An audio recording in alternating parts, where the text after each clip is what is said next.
আজকের ভিডিওতে আমি দেখাবো ঢাকা বিশ্ববিদ্যালয় এর ইতিহাস, ঢাকা বিশ্ববিদ্যালয় সম্পর্কে বিস্তারিত সকল তথ্য আজকের ভিডিওতে তুলে ধরবো। সো ভিডিওটি না টেনে সম্পূর্ণ দেখতে থাকো।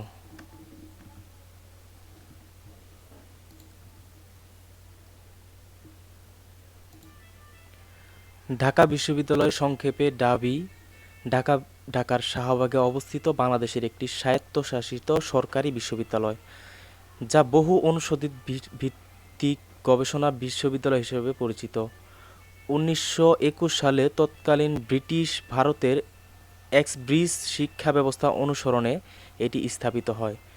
সূচনালগ্নে বিভিন্ন প্রথিতযশা বৃত্তিধারী ও বিজ্ঞানীদের দ্বারা কঠোরভাবে মান নিয়ন্ত্রিত হবার প্রেক্ষাপটে এটি প্রাচ্যের অক্সফোর্ড নামে স্বীকৃতি পায়। ঢাকা বিশ্ববিদ্যালয় একটি বিশেষত্ব হলো এটি বাংলাদেশকে স্বাধীন করতে এর বিশেষ অবদান ছিল। যেখানে দেশের সরকার বিশ্ববিদ্যালয় প্রতিষ্ঠা করে, সেখানে ঢাকা বিশ্ববিদ্যালয় বাংলাদেশ প্রতিষ্ঠা করতে বিশেষ অবদান রেখেছিল। অর্থাৎ বলা যায় ঢাকা বিশ্ববিদ্যালয় বাংলাদেশ গঠনে বিশেষ ভূমিকা পালন করেছে। ঢাকা বিশ্ববিদ্যালয়ের শিক্ষকবৃন্দ সবচেয়ে বেশি সংখ্যক বাংলাদেশে বিজ্ঞান একাডেমিক পদক লাভ করেছেন। এছাড়া এটি বাংলাদেশের একমাত্র বিশ্ববিদ্যালয় হিসেবে এশিয়া উইকের পক্ষ হতে শীর্ষ 100 বিশ্ববিদ্যালয়ের জায়গা করে নিয়েছে। এটি এশিয়া সেরা 100 বিশ্ববিদ্যালয় এর মধ্যে 64তম। এখানে প্রায় 43,000 ছাত্রছাত্রী এবং 2,080 জন শিক্ষক রয়েছে। সো এই বিশ্ববিদ্যালয় সম্পর্কে সম্পূর্ণ ইতিহাস আজকে তুলে ধরব।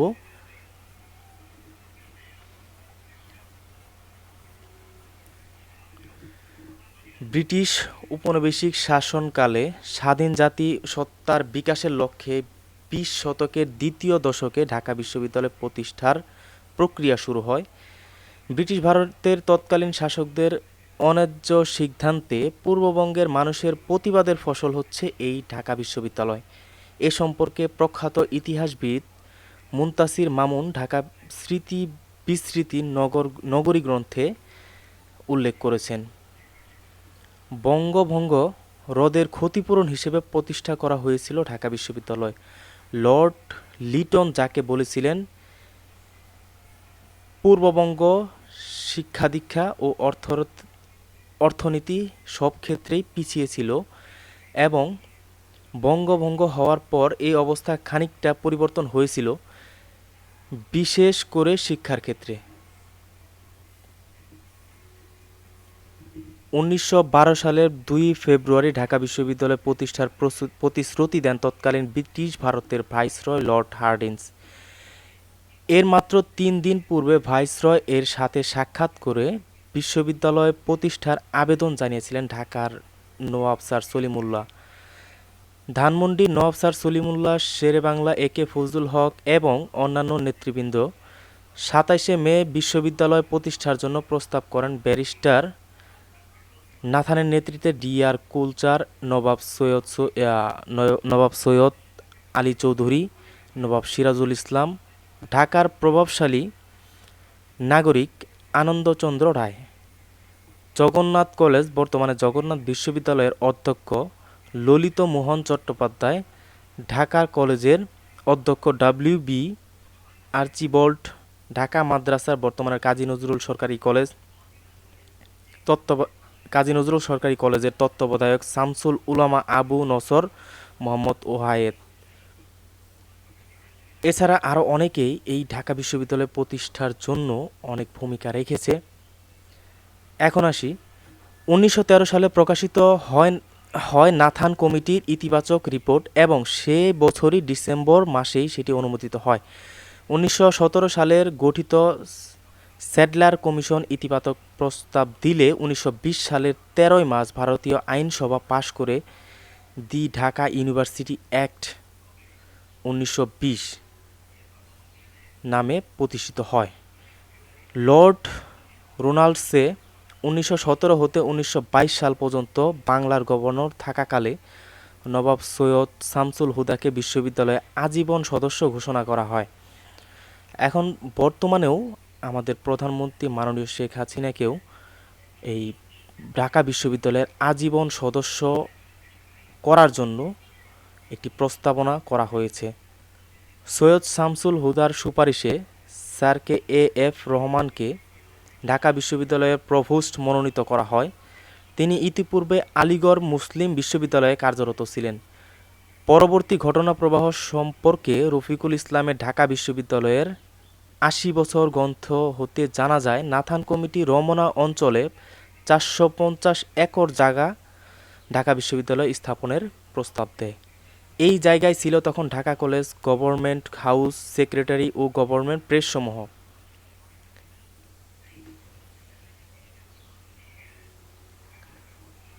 সৃষ্টির শুরুতেই ঢাকা বিশ্ববিদ্যালয় নানা প্রতিকূলতার মুখে পড়ে।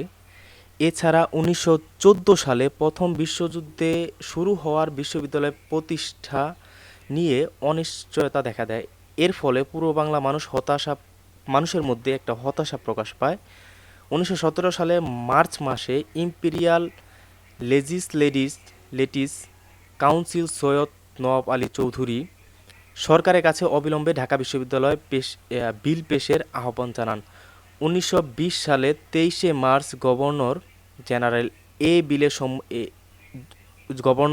এই বিলে সম্মতি দেন।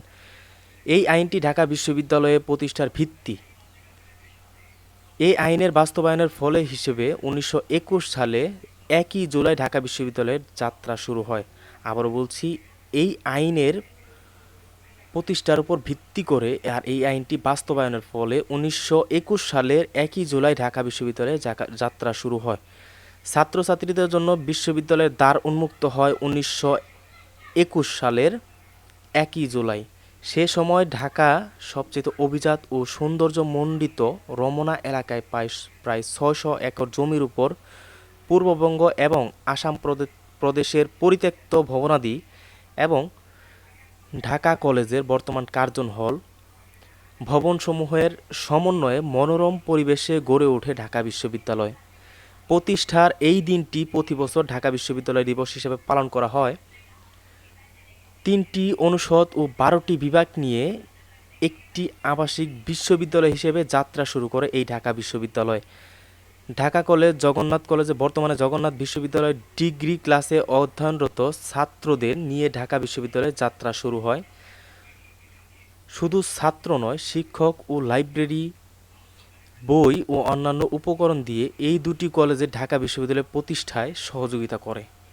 এই সহযোগিতা দানে কৃতজ্ঞতা হিসেবে এই বিশ্ববিদ্যালয়ের দুটি হলের নামকরণ করা হয় ঢাকা হল, বর্তমানে ডক্টর মোহাম্মদ শহীদুল্লাহ হল ও জগন্নাথ হল। কলা, বিজ্ঞান, আইন অনুষদের অন্তর্ভুক্ত ছিল সংস্কৃত, বাংলা, ইংরেজি শিক্ষা, ইতিহাস, আরবি, ইসলামিক স্টাডিজ, ফার্সি, উর্দু, দর্শন, অর্থনীতি, রাজনীতি, পদার্থবিদ্যা, রসায়ন, গণিত ও আইন।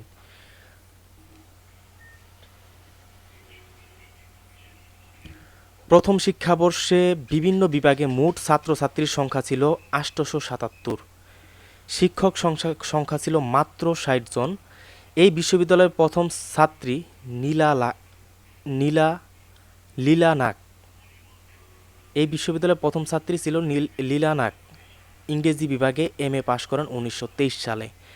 যে সব প্রথিতযথা শিক্ষাবিদ বিশ্ববিদ্যালয়ের শিক্ষা প্রতিষ্ঠা লগ্নে শিক্ষকতার সাথে জড়িত ছিলেন তারা হলেন Haraprasad Shastri, FC Turner, Mohammad Shahidullah, GH Langley, Haridas Bhattacharya, WA Jenkins, Rameshchandra Majumdar, sir AF Rahman, Satyendranath Bose, Narendranath Sengupta, Jnanchandra Ghosh প্রমুখ। দ্বিতীয় বিশ্বযুদ্ধ চলাকালীন অবস্থায় অস্থিরতা ও ভারতের বিভক্তির আন্দোলনের কারণে ঢাকা বিশ্ববিদ্যালয়ের অগ্রযাত্রা কিছুটা ব্যাহত হয়। ১৯৪৭ সালে ভারত ও পাকিস্তান নামক দুটি স্বাধীন রাষ্ট্র প্রতিষ্ঠিত হয়। তৎকালীন পূর্ববঙ্গ তথা পূর্ব পাকিস্তানের রাজধানী ঢাকায় অবস্থিত প্রদেশের একমাত্র বিশ্ববিদ্যালয় ঢাকা বিশ্ববিদ্যালয়কে কেন্দ্র করে এদেশের মানুষের আশা আকাঙ্ক্ষা উজ্জীবিত হয়। নতুন উদ্যমে ঢাকা বিশ্ববিদ্যালয়ের কর্মকাণ্ড শুরু হয়। তৎকালীন পূর্ব বাংলা ৫৫টি কলেজ এ বিশ্ববিদ্যালয় অধিভুক্ত করা হয়। ১৯৪৭ থেকে ১৯৭১ সময়ের মধ্যে ৫টি নতুন অনুষদ, ১৬টি নতুন বিভাগ, ৪টি নতুন ইনস্টিটিউট প্রতিষ্ঠিত হয়। 1952 সালে ভাষা আন্দোলনের শুরু থেকে 1971 সালে স্বাধীনতা যুদ্ধ পর্যন্ত বিশ্ববিদ্যালয়ে রয়েছে গৌরবময় ভূমিকা। স্বাধীনতা যুদ্ধে এ বিশ্ববিদ্যালয়ের পাকিস্তানি হানাদার বাহিনীর আক্রমণের শিকার হয়। এতে বিশ্ববিদ্যালয়ের শিক্ষক, কর্মকর্তা, কর্মচারী এবং ছাত্রছাত্রী সহ অনেকে শহীদ হয়েছেন। বিশ্ববিদ্যালয়ের শিক্ষক ও ছাত্রছাত্রীদের কঠোর নিয়ন্ত্রণে রাখার লক্ষ্যে 1961 সালে স্বৈরাচারী আইয়ুব খানের সরকার প্রবর্তিত অর্ডিন্যান্স বাতিলের জন্য 60-এর দশক হতে শিক্ষকদের দাবি পরিপ্রেক্ষিতে স্বাধীনতার পর গণপ্রজাতন্ত্রী বাংলাদেশের জাতীয় সংসদ উক্ত অর্ডিন্যান্সে বাতিল করে ঢাকা বিশ্ববিদ্যালয় অর্ডার 1973 জারি করেন। বর্তমানে বিশ্ববিদ্যালয় এই অর্ডার দ্বারা পরিচালিত হয়ে আসছে। 1930 থেকে 1934 জগন্নাথ কলেজের অধ্যক্ষ ললিত মোহন চট্টোপাধ্যায়, ঢাকা মাদ্রাসার বর্তমান কবি নজরুল কলেজের তত্ত্বাবধায়ক শামসুর উলামা আবু নসর মোহাম্মদ ওয়াহেদ এবং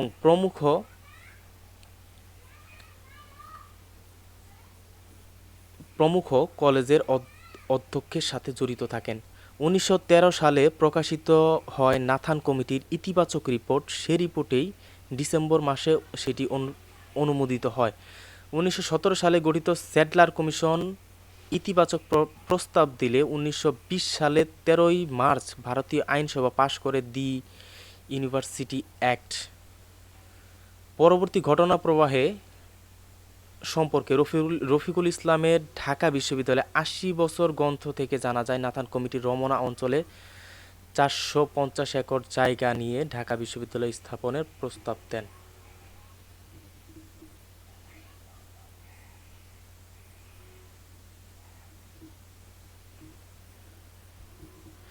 এখন আসি ঢাকা বিশ্ববিদ্যালয়ে গঠন হওয়ার পরে ইনস্টিটিউট সমূহ শিক্ষা ও গবেষণা ইনস্টিটিউট।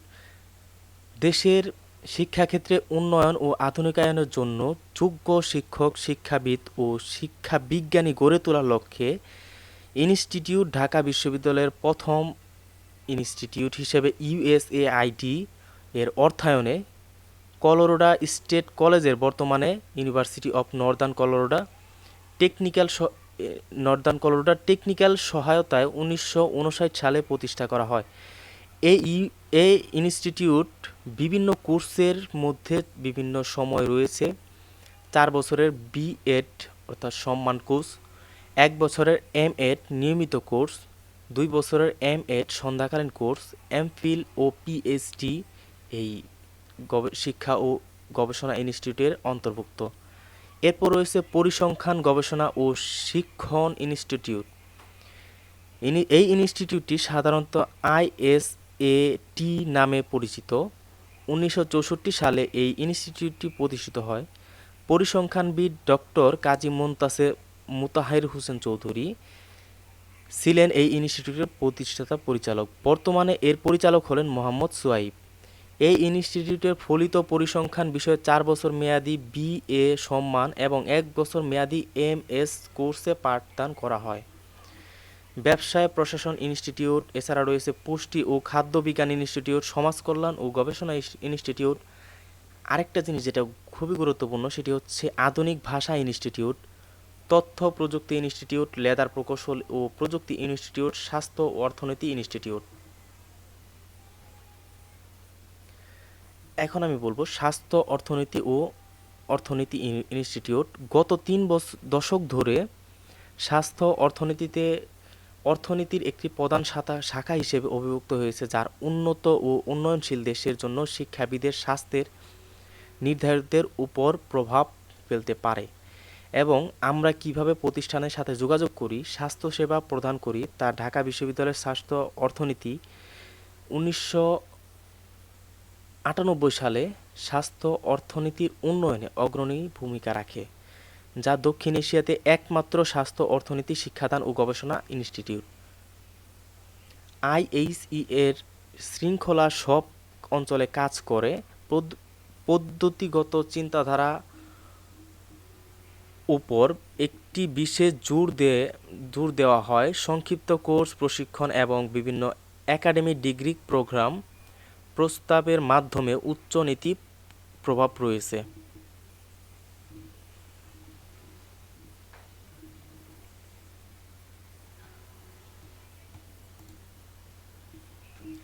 এখন আসি ঢাকা বিশ্ববিদ্যালয়ে অধিভুক্ত সরকারি 7 কলেজের অনার্স কলেজ সরকারি যে 7টি কলেজ ঢাকা বিশ্ববিদ্যালয়ের আন্ডারে রয়েছে সেগুলোর টুকটাক আমরা ইতিহাসগুলো জেনে আসি। প্রথমে 7 কলেজের প্রথম কলেজটি হচ্ছে ঢাকা কলেজ। ঢাকা কলেজ 1841 খ্রিস্টাব্দের 20 নভেম্বর তারিখে উপমহাদেশের প্রথম আধুনিক শিক্ষা প্রতিষ্ঠান হিসেবে ঢাকা কলেজ প্রতিষ্ঠিত হয়। 1757 খ্রিস্টাব্দের পলাশীর যুদ্ধে বিজয়ী হয়ে 1765 খ্রিস্টাব্দের বাংলা, বিহার এবং উড়িষ্যার দেওয়ানি লাভ করে ব্রিটিশ ইস্ট ইন্ডিয়া কোম্পানি এবং প্রকৃতপক্ষে তারা এই অঞ্চলের শাসকে পরিণত হয়। ইংরেজরা এ সময় নিজেদের শাসক হিসেবে পরিচয় না দিলেও 1772 খ্রিস্টাব্দে গভর্নর ওয়ারেন হেস্টিংস এ মুখোশ খুলে দিয়ে ইস্ট ইন্ডিয়া কোম্পানির হয়ে সরাসরি এ দেশের শাসনভার গ্রহণ করেন। এরপর পরবর্তী 62 বছর পর্যন্ত ইস্ট ইন্ডিয়া কোম্পানির শাসকদের তাদের রাজত্বের অধিবাসীদের জন্য কোনো শিক্ষানীতি প্রণয়ন বা কোনো প্রাতিষ্ঠানিক সরকারি শিক্ষা ব্যবস্থা চালু করেননি। এই দীর্ঘ সময়ে এই অঞ্চলের শিক্ষা ব্যবস্থা ঐতিহাসগতভাবেই চলছিল।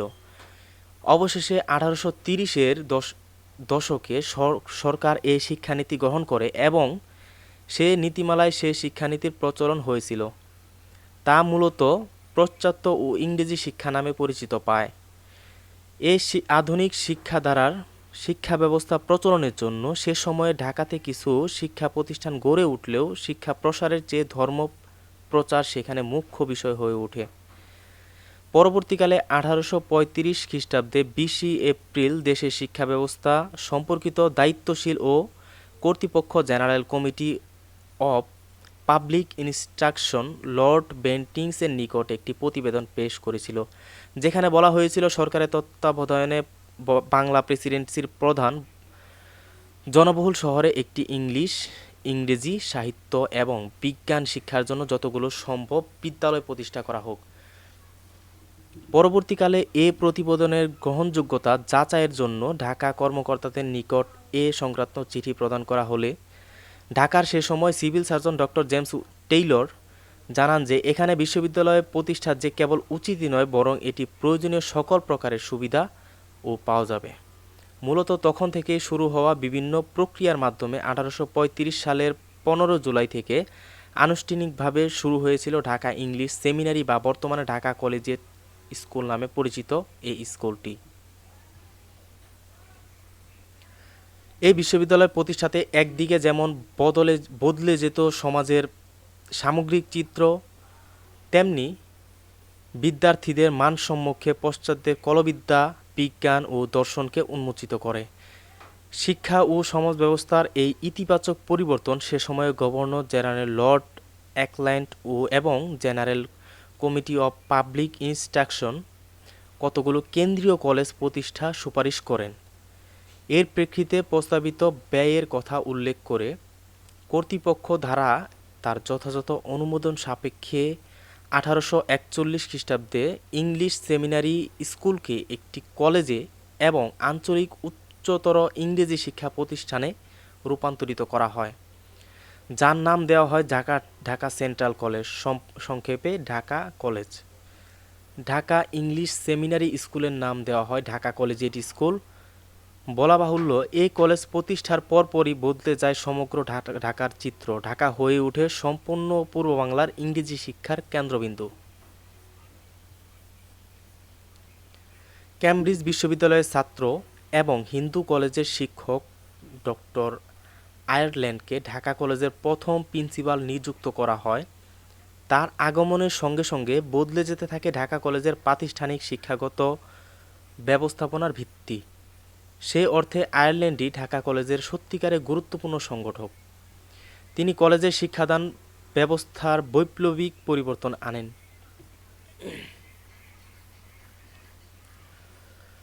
1857 সালে 25 জানুয়ারি কলকাতা বিশ্ববিদ্যালয়ের প্রতিষ্ঠা আধুনিক বাংলার ইতিহাসে যেমন গুরুত্বপূর্ণ তেমনি ঢাকা কলেজের জন্য একটি অভাবনীয় ঘটনা। কেননা কলকাতা বিশ্ববিদ্যালয় প্রতিষ্ঠার পরপরই ঢাকা কলেজকে এর অধিভুক্ত করা হয়। সে সময় থেকে কলকাতা বিশ্ববিদ্যালয়ে প্রচলিত কোর্সগুলো অংশগ্রহণ করে থাকে ঢাকা কলেজের ছাত্রছাত্রীরা। তবে বিশ্ববিদ্যালয়ে অধিভুক্ত করা হলেও এর কাঠামোগত বা অন্য পরিবর্তনসমূহের কথা ভাবা হয়নি। এখানে একটি বিষয় উল্লেখ্য যে সে সময়ের ৬ সরকার মূলত কলকাতা প্রেসিডেন্সি কলেজের সঙ্গে একটি বৈষম্যমূলক আচরণ শুরু করে। এমনকি এই কলেজের সঙ্গে কোনো নতুন অধ্যাপকও নিয়োগ দেওয়া হয়নি। ১৮৫৬ খ্রিস্টাব্দে গণিতশাস্ত্রের পণ্ডিত অধ্যাপক ব্রেনান্টকে ঢাকা কলেজের অধ্যক্ষ নিয়োগ করা হয়। ব্রেনান্ট নিয়োগ হওয়ার পরে সঙ্গে সঙ্গে ঢাকা কলেজের উন্নতিকল্পে নানান ব্যবস্থা গ্রহণ করতে শুরু করে। বলা বাহুল্য, ব্রেনান্টকে পেয়ে ঢাকা কলেজ এক ক্রান্তিলগ্ন থেকে ঘুরে দাঁড়ানোতে সক্ষম হয়। ঢাকা কলেজের শিক্ষা ব্যবস্থা আবারও হোঁচট খায় ১৮৫৭ সালে সিপাহী বিদ্রোহের সময়। শহরের ইউরোপীয় কর্মকর্তা এবং তার পরিবার এমনকি ঢাকা কলেজের ইউরোপীয় শিক্ষকরাও এই আন্দোলনের সঙ্গে জড়িয়ে পড়েন। এই বিপ্লবের মূল উদ্দেশ্য ছিল ইংরেজ শাসন থেকে মুক্তি লাভ। এই সশস্ত্র বিপ্লব কোম্পানির অর্থনৈতিক ভিত্তিকে একেবারে ভেঙে ফেলে এবং ভারত সরকারকে বহুকাল যাবৎ আর্থিক সংকটে রাখতে সাহায্য করে। ফলে সরকারের তরফ থেকে ঢাকা কলেজের শিক্ষা খাতে যথেষ্ট পরিমাণের অর্থ ব্যয়ের ইচ্ছা ও সাধ্য কোনোটাই ছিল না। এসবের ভেতরে কলকাতা বিশ্ববিদ্যালয়ের প্রথম বছরেই ৪ জন ছাত্র প্রথমবারের মতো স্নাতক বা বিএ পরীক্ষা দেওয়ার উদ্দেশ্যে কলকাতা পাড়ি দেয়। এখানে উল্লেখ্য যে সে সময় কলকাতা বিশ্ববিদ্যালয় ছিল একমাত্র পরীক্ষা কেন্দ্র। সিপাহী বিদ্রোহের অবসানের পর দেশের স্বাভাবিক অবস্থা ফিরে আসতে অর্থনৈতিক অবস্থা সচল হতে বেশ সময় লাগে। এই কারণে ঢাকা কলেজের অবস্থা ক্রমাগত অবনতির দিকেই যেতে থাকে। কলেজ ভবনটিও সামরিক বাহিনীর অধীনে চলে যায়। সে বাড়ি দুটিতেই কলেজের কার্যাবলী ও সাময়িকভাবে পরিচালিত হচ্ছিল, তাও সেটি ছিল বেশ অনুপযোগী। এত দাসত্ব সত্ত্বেও কলেজের ছাত্র সংখ্যা বেড়ে ১৯৬০ সালে ৫১ জন হয়।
আজকের ভিডিওতে আমি দেখাবো ঢাকা বিশ্ববিদ্যালয় এর ইতিহাস, ঢাকা বিশ্ববিদ্যালয় সম্পর্কে বিস্তারিত সকল তথ্য আজকের ভিডিওতে তুলে ধরবো। সো ভিডিওটি না টেনে সম্পূর্ণ দেখতে থাকো।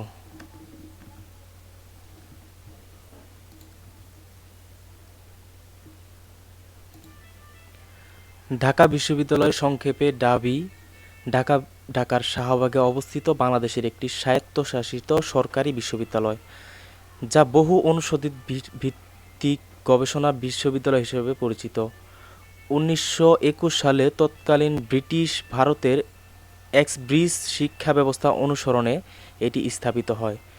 সূচনালগ্নে বিভিন্ন প্রথিতযশা বৃত্তিধারী ও বিজ্ঞানীদের দ্বারা কঠোরভাবে মান নিয়ন্ত্রিত হবার প্রেক্ষাপটে এটি প্রাচ্যের অক্সফোর্ড নামে স্বীকৃতি পায়। ঢাকা বিশ্ববিদ্যালয় একটি বিশেষত্ব হলো এটি বাংলাদেশকে স্বাধীন করতে এর বিশেষ অবদান ছিল। যেখানে দেশের সরকার বিশ্ববিদ্যালয় প্রতিষ্ঠা করে, সেখানে ঢাকা বিশ্ববিদ্যালয় বাংলাদেশ প্রতিষ্ঠা করতে বিশেষ অবদান রেখেছিল। অর্থাৎ বলা যায় ঢাকা বিশ্ববিদ্যালয় বাংলাদেশ গঠনে বিশেষ ভূমিকা পালন করেছে। ঢাকা বিশ্ববিদ্যালয়ের শিক্ষকবৃন্দ সবচেয়ে বেশি সংখ্যক বাংলাদেশে বিজ্ঞান একাডেমিক পদক লাভ করেছেন। এছাড়া এটি বাংলাদেশের একমাত্র বিশ্ববিদ্যালয় হিসেবে এশিয়া উইকের পক্ষ হতে শীর্ষ 100 বিশ্ববিদ্যালয়ের জায়গা করে নিয়েছে। এটি এশিয়া সেরা 100 বিশ্ববিদ্যালয় এর মধ্যে 64তম। এখানে প্রায় 43,000 ছাত্রছাত্রী এবং 2,080 জন শিক্ষক রয়েছে। সো এই বিশ্ববিদ্যালয় সম্পর্কে সম্পূর্ণ ইতিহাস আজকে তুলে ধরব।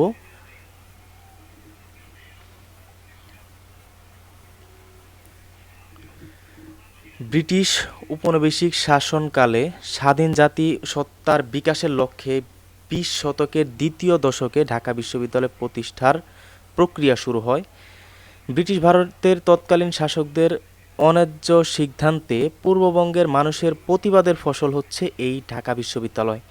এ সম্পর্কে প্রখ্যাত ইতিহাসবিদ মুনতাসির মামুন ঢাকা স্মৃতি বিস্মৃতি নগরী গ্রন্থে উল্লেখ করেছেন। বঙ্গভঙ্গ রদের ক্ষতিপূরণ হিসেবে প্রতিষ্ঠা করা হয়েছিল ঢাকা বিশ্ববিদ্যালয়। লর্ড লিটন যাকে বলেছিলেন পূর্ববঙ্গ শিক্ষাদীক্ষা ও অর্থনীতি সব ক্ষেত্রেই পিছিয়ে ছিল এবং বঙ্গভঙ্গ হওয়ার পর এই অবস্থা খানিকটা পরিবর্তন হয়েছিল, বিশেষ করে শিক্ষার ক্ষেত্রে। 1912 সালের 2 ফেব্রুয়ারি ঢাকা বিশ্ববিদ্যালয় প্রতিষ্ঠার প্রতিশ্রুতি দেন তৎকালীন ব্রিটিশ ভারতের ভাইসরয় লর্ড হার্ডিঞ্জ। এর মাত্র 3 দিন পূর্বে ভাইসরয় এর সাথে সাক্ষাৎ করে বিশ্ববিদ্যালয় প্রতিষ্ঠার আবেদন জানিয়েছিলেন ঢাকার নওয়াব স্যার সলিমুল্লাহ। ধানমন্ডির নওয়াব স্যার সলিমুল্লাহ, শেরেবাংলা একে ফজলুল হক এবং অন্যান্য নেতৃবৃন্দ 27 মে বিশ্ববিদ্যালয় প্রতিষ্ঠার জন্য প্রস্তাব করেন। ব্যারিস্টার নাথানের নেতৃত্বে ডি.আর. কুলচার, নবাব সৈয়দ আলী চৌধুরী, নবাব সিরাজুল ইসলাম, ঢাকার প্রভাবশালী নাগরিক আনন্দচন্দ্র রায়, জগন্নাথ কলেজ বর্তমানে জগন্নাথ বিশ্ববিদ্যালয়ের অধ্যক্ষ ললিত মোহন চট্টোপাধ্যায়, ঢাকা কলেজের অধ্যক্ষ ডব্লিউ.বি. আর্চিবল্ড, ঢাকা মাদ্রাসার বর্তমানে কাজী নজরুল সরকারি কলেজের তত্ত্বাবধায়ক শামসুল উলামা আবু নসর মোহাম্মদ ওহায়েদ। এছাড়া আরও অনেকেই এই ঢাকা বিশ্ববিদ্যালয় প্রতিষ্ঠার জন্য অনেক ভূমিকা রেখেছে।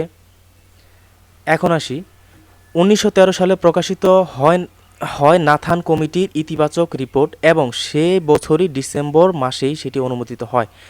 1917 সালের গঠিত স্যাডলার কমিশন ইতিবাচক প্রস্তাব দিলে 1920 সালের 13 মার্চ ভারতীয় আইনসভা পাশ করে দি ঢাকা ইউনিভার্সিটি অ্যাক্ট 1920 নামে প্রতিষ্ঠিত হয়।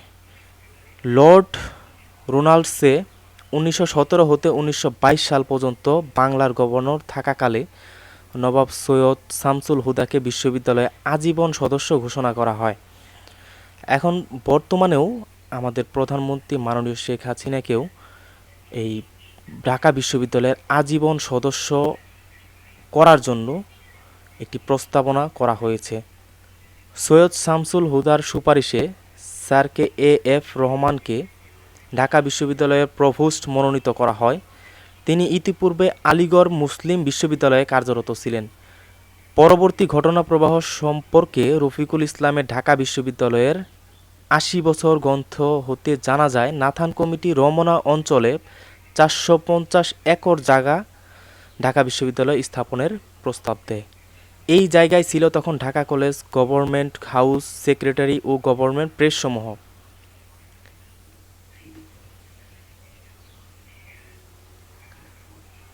সৃষ্টির শুরুতেই ঢাকা বিশ্ববিদ্যালয় নানা প্রতিকূলতার মুখে পড়ে। এছাড়া ১৯১৪ সালে প্রথম বিশ্বযুদ্ধে শুরু হওয়ার বিশ্ববিদ্যালয় প্রতিষ্ঠা নিয়ে অনিশ্চয়তা দেখা দেয়। এর ফলে পূর্ব বাংলা মানুষের মধ্যে একটা হতাশা প্রকাশ পায়। ১৯১৭ সালে মার্চ মাসে imperial legislative council Syed Nawab Ali Chowdhury সরকারের কাছে অবিলম্বে ঢাকা বিশ্ববিদ্যালয় বিল পেশের আহ্বান জানান। ১৯২০ সালে ২৩শে মার্চ গভর্নর জেনারেল এই বিলে সম্মতি দেন। এই আইনটি ঢাকা বিশ্ববিদ্যালয়ে প্রতিষ্ঠার ভিত্তি। এই আইনের বাস্তবায়নের ফলে হিসেবে ১৯২১ সালে ১ জুলাই ঢাকা বিশ্ববিদ্যালয়ের যাত্রা শুরু হয়। আবারও বলছি, এই আইনের প্রতিষ্ঠার উপর ভিত্তি করে আর এই আইনটি বাস্তবায়নের ফলে ১৯২১ সালের ১ জুলাই ঢাকা বিশ্ববিদ্যালয়ে যাত্রা শুরু হয়। ছাত্রছাত্রীদের জন্য বিশ্ববিদ্যালয়ের দ্বার উন্মুক্ত হয় ১৯২১ সালের ১ জুলাই। সে সময় ঢাকা সবচেয়ে অভিজাত ও সৌন্দর্যমণ্ডিত রমনা এলাকায় প্রায় ৬০০ একর জমির উপর পূর্ববঙ্গ এবং আসাম প্রদেশের পরিত্যক্ত ভবনাদি এবং ঢাকা কলেজের বর্তমান কার্জন হল ভবনসমূহের সমন্বয়ে মনোরম পরিবেশে গড়ে ওঠে ঢাকা বিশ্ববিদ্যালয়। প্রতিষ্ঠার এই দিনটি প্রতি বছর ঢাকা বিশ্ববিদ্যালয় দিবস হিসেবে পালন করা হয়। ৩টি অনুষদ ও ১২টি বিভাগ নিয়ে একটি আবাসিক বিশ্ববিদ্যালয় হিসেবে যাত্রা শুরু করে এই ঢাকা বিশ্ববিদ্যালয়। ঢাকা কলেজ, জগন্নাথ কলেজে বর্তমানে জগন্নাথ বিশ্ববিদ্যালয় ডিগ্রি ক্লাসে অধ্যয়নরত ছাত্রদের নিয়ে ঢাকা বিশ্ববিদ্যালয়ের যাত্রা শুরু হয়।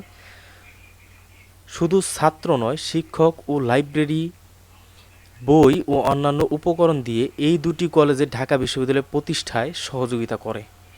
এই সহযোগিতা দানে কৃতজ্ঞতা হিসেবে এই বিশ্ববিদ্যালয়ের দুটি হলের নামকরণ করা হয় ঢাকা হল, বর্তমানে ডক্টর মোহাম্মদ শহীদুল্লাহ হল ও জগন্নাথ হল। কলা, বিজ্ঞান, আইন অনুষদের অন্তর্ভুক্ত ছিল সংস্কৃত, বাংলা, ইংরেজি শিক্ষা, ইতিহাস, আরবি, ইসলামিক স্টাডিজ, ফার্সি, উর্দু, দর্শন, অর্থনীতি, রাজনীতি, পদার্থবিদ্যা, রসায়ন, গণিত ও আইন।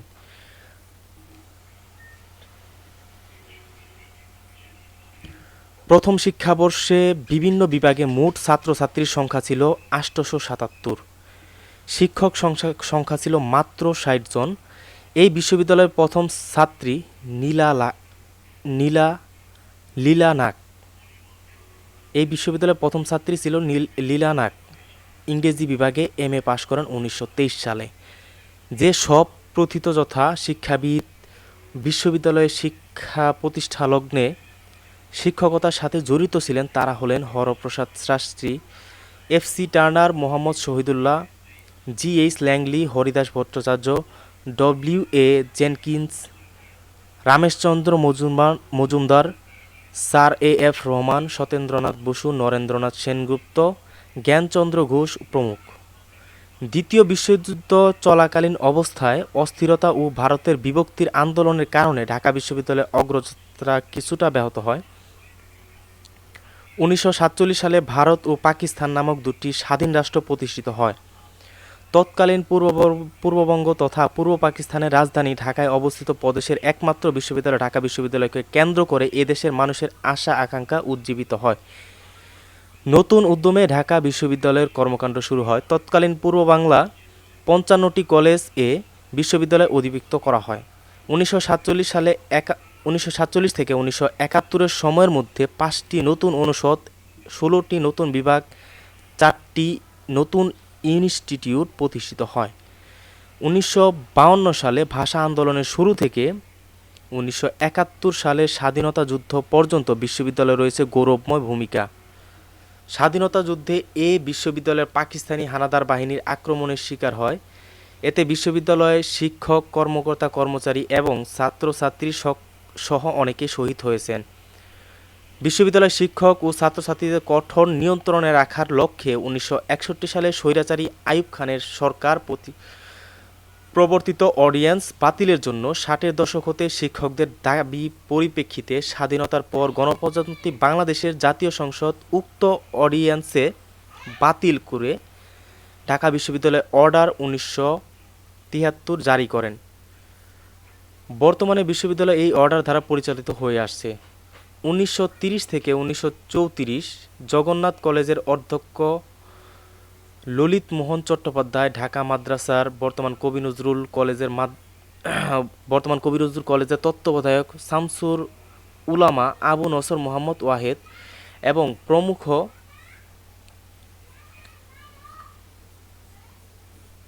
প্রমুখ কলেজের অধ্যক্ষের সাথে জড়িত থাকেন।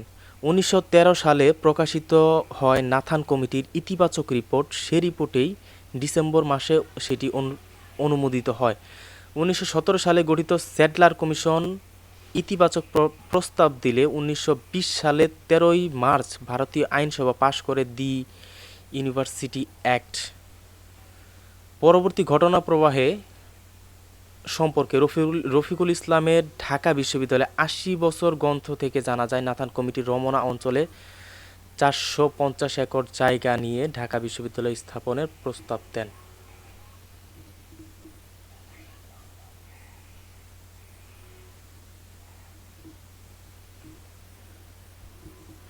এখন আসি ঢাকা বিশ্ববিদ্যালয়ে গঠন হওয়ার পরে ইনস্টিটিউট সমূহ।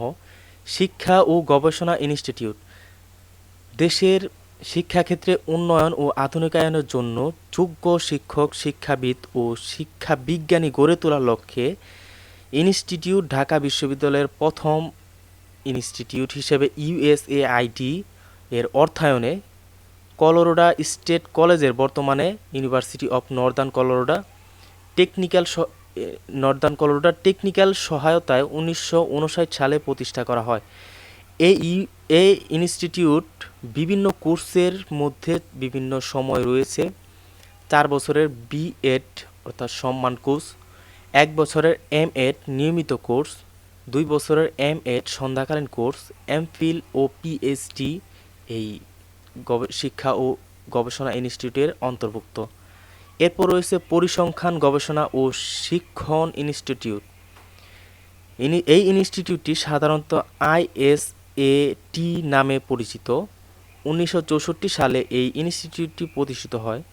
পরিসংখ্যানবিদ ডক্টর কাজী মোতাহের হোসেন চৌধুরী ছিলেন এই ইনস্টিটিউটের প্রতিষ্ঠাতা পরিচালক। বর্তমানে এর পরিচালক হলেন মোহাম্মদ সোয়াইব।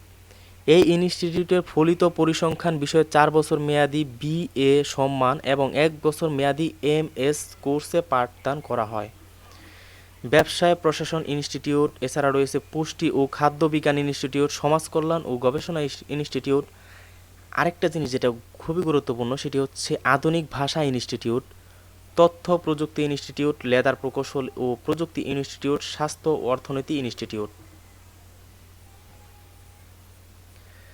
এখন আমি বলবো স্বাস্থ্য অর্থনীতি ইনস্টিটিউট। গত 3 দশক ধরে স্বাস্থ্য অর্থনীতির একটি প্রধান শাখা হিসেবে অভিভুক্ত হয়েছে, যার উন্নত ও উন্নয়নশীল দেশের জন্য শিক্ষাবিদের স্বাস্থ্যের নির্ধারিতের উপর প্রভাব ফেলতে পারে এবং আমরা কিভাবে প্রতিষ্ঠানের সাথে যোগাযোগ করি, স্বাস্থ্যসেবা প্রদান করি তা ঢাকা বিশ্ববিদ্যালয়ের স্বাস্থ্য অর্থনীতি 1998 সালে স্বাস্থ্য অর্থনীতির উন্নয়নে অগ্রণী ভূমিকা রাখে, যা দক্ষিণ এশিয়াতে একমাত্র স্বাস্থ্য অর্থনীতি শিক্ষাদান ও গবেষণা ইনস্টিটিউট। আইএইচই এর শৃঙ্খলা সব অঞ্চলে কাজ করে। পদ্ধতিগত চিন্তাধারা উপর একটি বিশেষ জোর দেওয়া হয়। সংক্ষিপ্ত কোর্স, প্রশিক্ষণ এবং বিভিন্ন একাডেমিক ডিগ্রি প্রোগ্রাম প্রস্তাবের মাধ্যমে উচ্চ নীতি প্রভাব রয়েছে।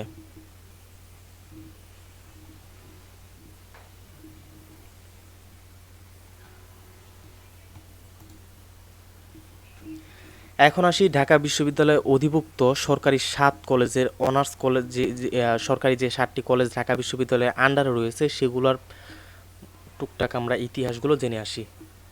প্রথমে 7 কলেজের প্রথম কলেজটি হচ্ছে ঢাকা কলেজ।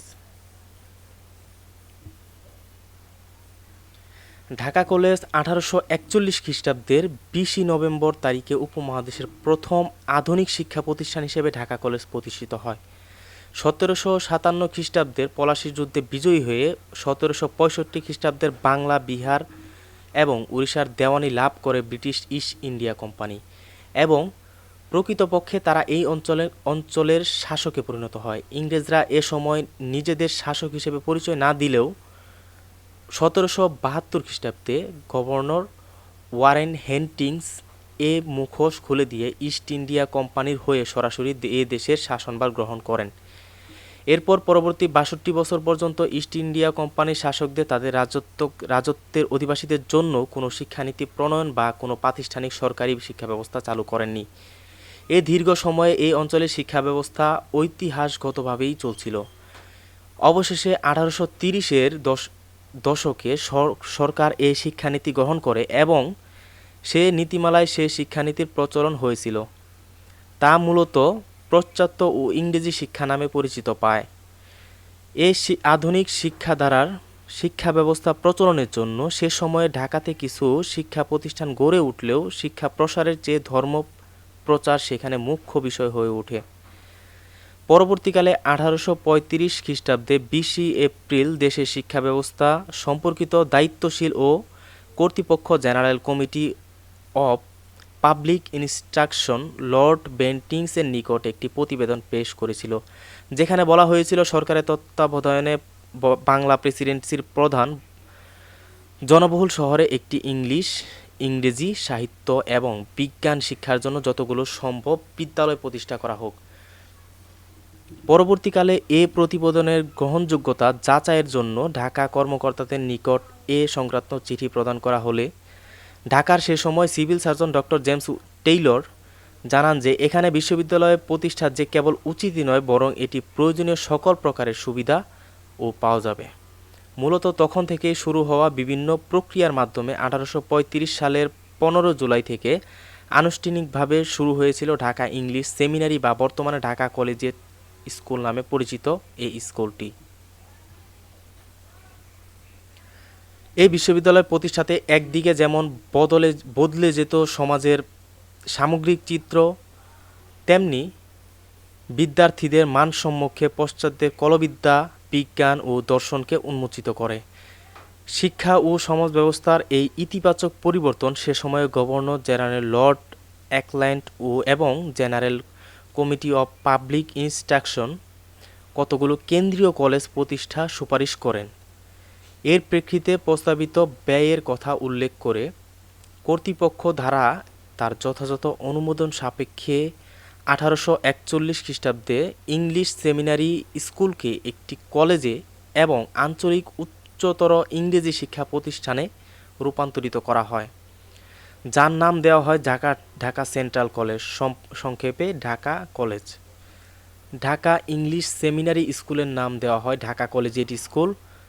বলা বাহুল্য এই কলেজ প্রতিষ্ঠার পরপরই বদলে যায় সমগ্র ঢাকার চিত্র। ঢাকা হয়ে ওঠে সম্পূর্ণ পূর্ব বাংলার ইংরেজি শিক্ষার কেন্দ্রবিন্দু। কেমব্রিজ বিশ্ববিদ্যালয়ের ছাত্র এবং হিন্দু কলেজের শিক্ষক ডক্টর আয়ারল্যান্ডকে ঢাকা কলেজের প্রথম প্রিন্সিপাল নিযুক্ত করা হয়। তার আগমনের সঙ্গে সঙ্গে বদলে যেতে থাকে ঢাকা কলেজের প্রাতিষ্ঠানিক শিক্ষাগত ব্যবস্থাপনার ভিত্তি। সে অর্থে আয়ারল্যান্ডই ঢাকা কলেজের সত্যিকারের গুরুত্বপূর্ণ সংগঠক। তিনি কলেজের শিক্ষাদান ব্যবস্থার বৈপ্লবিক পরিবর্তন আনেন।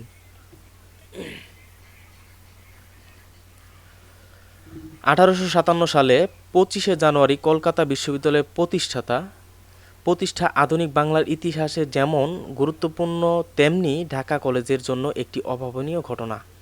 কেননা কলকাতা বিশ্ববিদ্যালয় প্রতিষ্ঠার পরপরই ঢাকা কলেজকে এর অধিভুক্ত করা হয়। সে সময় থেকে কলকাতা বিশ্ববিদ্যালয়ে প্রচলিত কোর্সগুলো অংশগ্রহণ করে থাকে ঢাকা কলেজের ছাত্রছাত্রীরা। তবে বিশ্ববিদ্যালয়ে অধিভুক্ত করা হলেও এর কাঠামোগত বা অন্য পরিবর্তনসমূহের কথা ভাবা হয়নি। এখানে একটি বিষয় উল্লেখ্য যে সে সময়ের ৬ সরকার মূলত কলকাতা প্রেসিডেন্সি কলেজের সঙ্গে এই একটি বৈষম্যমূলক আচরণ শুরু করে। এমনকি এই কলেজের সঙ্গে কোনো নতুন অধ্যাপকও নিয়োগ দেওয়া হয়নি। 1856 খ্রিস্টাব্দে গণিতশাস্ত্রের পণ্ডিত অধ্যাপক ব্রেনান্টকে ঢাকা কলেজের অধ্যক্ষ নিয়োগ করা হয়। ব্রেনান্ট নিয়োগ হওয়ার পরে সঙ্গে সঙ্গে ঢাকা কলেজের উন্নতিকল্পে নানান ব্যবস্থা গ্রহণ করতে শুরু করে। বলা বাহুল্য, ব্রেনান্টকে পেয়ে ঢাকা কলেজ এক ক্রান্তিলগ্ন থেকে ঘুরে দাঁড়ানোতে সক্ষম হয়।